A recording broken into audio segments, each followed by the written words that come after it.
Nanindigan si Pangulong Ferdinand R. Marcos Jr. sa nilagdaang dalawang maritime laws na layong protektahan ang teritoryo at maritime resources ng bansa. Ilang senador, iginit rin ang kahalagahan ng dalawang bagong batas. Yan ang ulat ni Daniel Manalastas. Matapos ang naging reaksyon ng China sa bagong batas na pinirmahan ng Pangulong Ferdinand R. Marcos Jr. tungkol sa maritime zones ng Pilipinas, sumagot dito ang Pangulo. Well, that's not unexpected, but we have to define closely. Marami tayong sinasabi that we have to protect our sovereign rights and our sovereignty.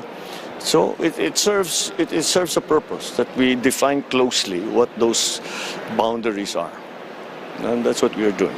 Ayon kay Senate Majority Leader Francis Tolentino na principal author ng Philippine Maritime Zones Act at Philippine Archipelagic Sea Lanes Act, kinakatawa ng PMZ ang panindigan natin bilang isang bansa na protektahan ang ating maritime rights at soberanya. Tinabla rin ng senador ang paulit-ulit na kritisismo ng China sa nasabing batas. Kung kaya igiit daw ng ibang bansa ang kanilang claims, ay gayon din ang Pilipinas. Taglay daw natin ang buong karapatan na itakda ang ating maritime boundaries at protektahan ang ating pambansang interes. Nagpapasalamat naman si Senator Loren Legarda sa Pangulo sa pagsasabatas ng mga nasabing batas. Ang Philippine Maritime Zones Act daw at ang Archipelagic Sea Lanes Act ay hindi lang poprotektahan ang integridad ng ating teritoryo, bagkus palalakasin ang ating legal at environmental frameworks. Sabi ni Senate President Francis Escudero, sa paggigiit ng ating karapatan ay kalakip din ito ang paggamit ng ating likas na yaman para magbenepisyo ang taong bayan.